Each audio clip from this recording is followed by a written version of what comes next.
Esto es La Ciudad de las Mujeres, un podcast que recorre trayectorias, experiencias y vivencias de mujeres y disidencias de Córdoba. La Ciudad de las Mujeres.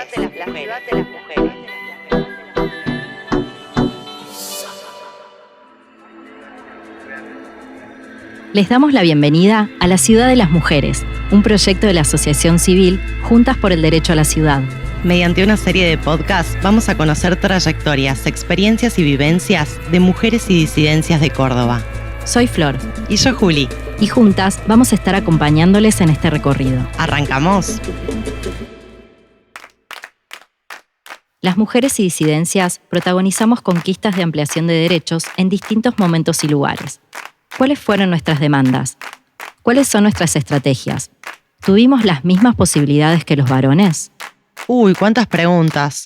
A ver, empecemos por una respuesta que va a guiar este encuentro. Lo que conquistamos, lo hicimos y hacemos organizadas. ¡Unida de las trabajadoras! Y al que no le gusta que se joda, que se joda. ¡Unida de las trabajadoras! Veamos quiénes fueron y son algunas de las mujeres que marcaron este camino. A diferencia de los hombres, en política, las mujeres debemos disputar lugares preferentemente masculinos. Para finales del siglo XIX, en Córdoba, los entrecruzamientos entre ámbitos culturales y periodísticos nutrieron a la política y dieron lugar a la escucha de intereses femeninos en el espacio público. Aunque muchas de ellas no fueran liberales ni revolucionarias, se hicieron un lugar en distintos ámbitos de la toma de decisión.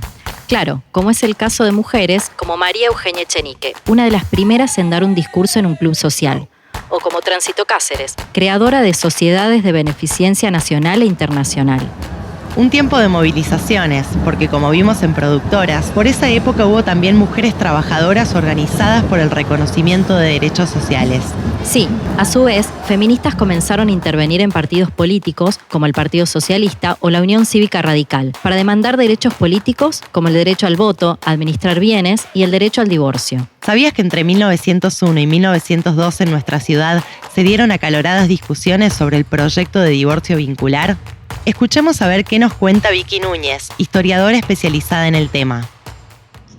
Numerosas fueron las mujeres cordobesas que se comprometieron en el debate en torno al proyecto de divorcio vincular presentado por Carlos Olivera en 1901, debido a las implicancias que una ley como esta suponía para la vida familiar y los hogares. Ahora bien, ¿quiénes estuvieron en contra del proyecto y cómo participaron para expresar su rechazo al mismo?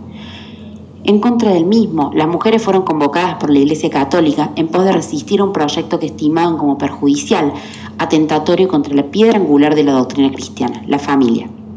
En esa línea de razonamiento, los católicos consideraban a la mujer, y al día de hoy lo hacen, como el pilar básico de la familia, la reina del hogar.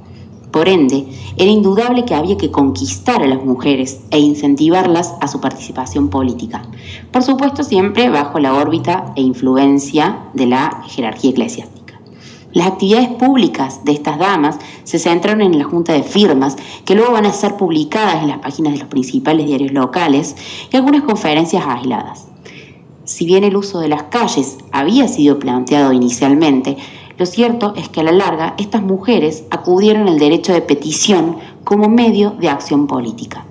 En este sentido, por lo que pudimos restituir en uno de nuestros trabajos junto a la historiadora Sabrina Aschini, es que concretamente en Córdoba, en el marco de la discusión por el proyecto presentado en 1901 por Olivera, primaron las voces que se opusieron. Desde la prensa local, con línea editorial filocatólica, desde los púlpitos, se incentivó a la junta de firmas para oponerse al proyecto. Al año siguiente del fracaso del proyecto de Olivera, la escritora y periodista española Eva Canel visitaba la ciudad de Córdoba, siendo una de las primeras mujeres en pisar el salón de grados de la universidad, y dio oír su voz en contra del proyecto.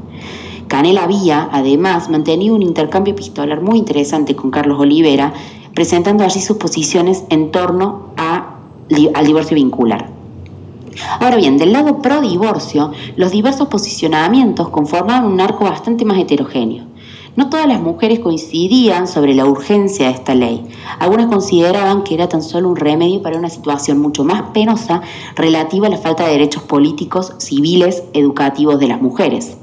Ahora bien, aquellas que defendieron el divorcio postulaban que su aprobación remediaba situaciones penosas que se daban en el interior de los hogares, violencias, hijos ilegítimos, etc. La librepensadora cordobesa de Belleville, Ernestina Molina, se posicionó al respecto con las siguientes palabras, detallando las diversas aristas de un problema que vivía en carne propia. Decía Ernestina: envío mi voz, bastante autorizada por cierto, pues sufro las consecuencias de la indisolubilidad del matrimonio y soy por lo tanto un ejemplo palpable de esa ley que se empeña en tener atados a los cuerpos cuando las almas están desunidas. Aunque tuvimos que esperar más de 70 años para que se concrete, qué importante lo que hicieron aquellas mujeres por nuestros derechos a elegir libremente. Seguinos en las redes, @Juntas por el Derecho a la Ciudad.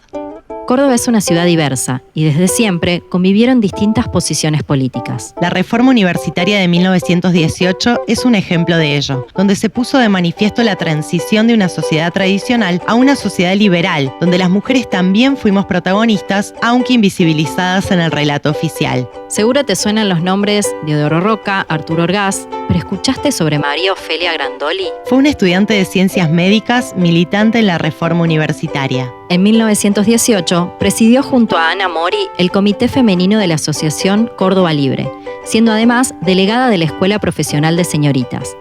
En la manifestación estudiantil reformista del 23 de junio, convocatoria que fue acompañada por sectores obreros, Ofelia estuvo a la cabeza de la manifestación portando la bandera argentina y pronunciando su discurso.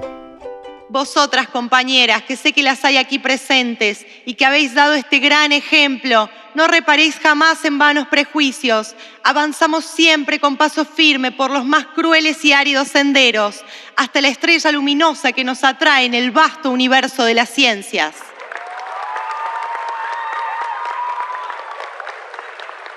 Ofelia, estudiante, junio 1918. Las mujeres nos hicimos escuchar en distintos lugares, sindicatos, parlamentos, universidades, pero tengo una inquietud respecto al derecho a elegir y ser representantes. ¿Hablas del derecho a votar? Sí, porque si la sanción del sufragio universal fue en 1912, las mujeres argentinas votaron recién en 1951. Lo que pasa es que el reconocimiento de las mujeres en la vida política fue un proceso largo, de avances y retrocesos. Durante muchas décadas, la participación política estuvo limitada.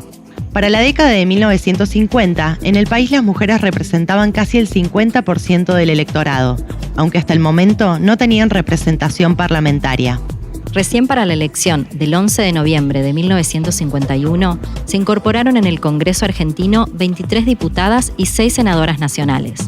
A su vez, los congresos de 10 provincias sumaron a 58 diputadas y 19 senadoras, lo que dio un total de 106 legisladoras. En Córdoba, el 11 de noviembre de 1951, contó con la presencia de Elvira Rodríguez Leonardi, senadora nacional quien ejerció desde 1952 hasta 1955. Para las elecciones de 1954, destacamos la representación de Delia Lozada. Pará, no te alegres tanto, porque después de los golpes de Estado cívico-militares, la participación efectiva de las mujeres fue nuevamente marginal respecto de los varones. Estás escuchando el episodio Organizadas de la Ciudad de las Mujeres.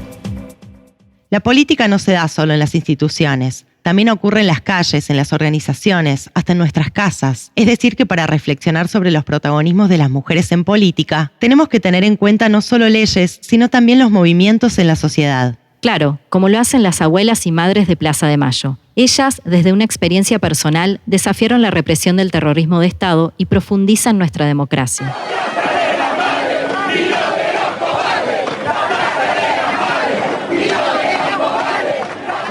Sonia Torres, una abuela de Plaza de Mayo de Córdoba, al día de hoy junto con sus compañeras sigue participando en distintas luchas, siempre organizada. Soy Sonia Torres, tengo 91 años y me gusta presentarme como la mamá de Silvina, embarazada de 6 meses, y suegra de Daniel, el esposo de mi hija. Ambos fueron secuestrados, desaparecidos con el terrorismo de Estado. Trabajo con todas las abuelas del país y desde el comienzo nos dimos cuenta que las acciones individuales no tenían trascendido en la sociedad y nos prometimos que hasta que el último nieto no recupere su identidad, seguiremos juntas. Tengo muchas esperanzas en la juventud. Ellos llevarán la bandera de la memoria, la verdad y la justicia cuando nosotros no estemos. Desde el comienzo que empezamos a trabajar nos dimos cuenta que las acciones que hacíamos particularmente no tenían resonancia, no salían a la sociedad. Y no era lo mismo presentar un habeas corpus en un juzgado que ir 10 madres o 10 abuelas a presentar el mismo día.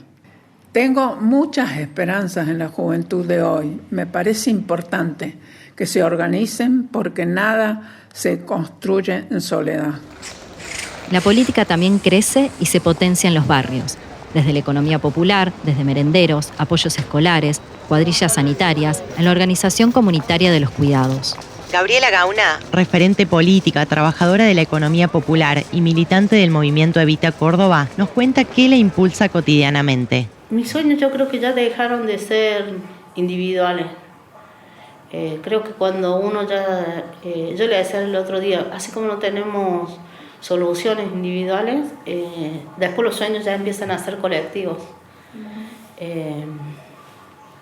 Qué sé yo, sueño con infancias más libres. Sueño con que los chicos puedan jugar hasta que se cansen de jugar. Y con verdadera igualdad. Que tengan la misma posibilidad de laburo que cualquiera, o de ir a la facultad que cualquiera. ¿Cuál es la línea que nos une a estas mujeres? La organización. Siempre estar junto a las compañeras.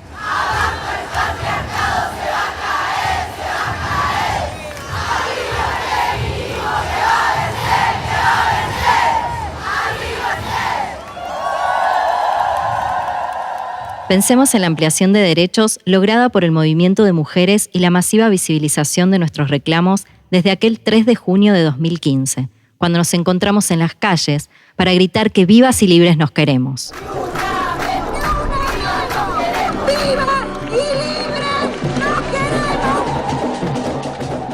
¿Sería posible todo lo logrado sin el trabajo constante de años del movimiento de mujeres de Córdoba? Sin personas como Marta Zagadín o Teresa Queca Bocio. Queca es docente, feminista. Actualmente es presidenta de Católicas por el Derecho a Decidir y en una entrevista que tuvimos con ella nos contaba. Yo creo que las luchas y los cambios que uno quiere, que uno desea, siempre tienen que ser colectivos, nunca personales o personalistas. La única forma de lograr cambios es cuando asumimos la tarea colectiva, ¿no? El desafío de poder articular, de poder trabajar juntos con otros. Y eso tanto para qué sé yo, la militancia universitaria, cuando estaba en los centros de estudiantes, la militancia en el sindicato. Si no, es como que uno se transforma en una liberal, ¿no? Derecho a decidir, a elegir y ser elegidas. A ser leídas, escuchadas, representadas y representar nuestras demandas, nuestros deseos. Hacer, decir e intervenir. Cuánto más por seguir luchando, ¿no? Hasta hacer realidad todo lo que soñamos. Hasta hacer realidad todo lo que soñamos. Hasta hacer realidad todo lo que soñamos. Mujeres de Córdoba que hicieron y hacen por nuestro lugar. Llegamos al final de este podcast que nos encontró con 6 episodios.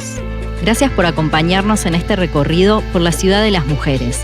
Nuestras mujeres. Fundadoras. Curiosas. Productoras. Alquimistas. Inquietas. Y organizadas.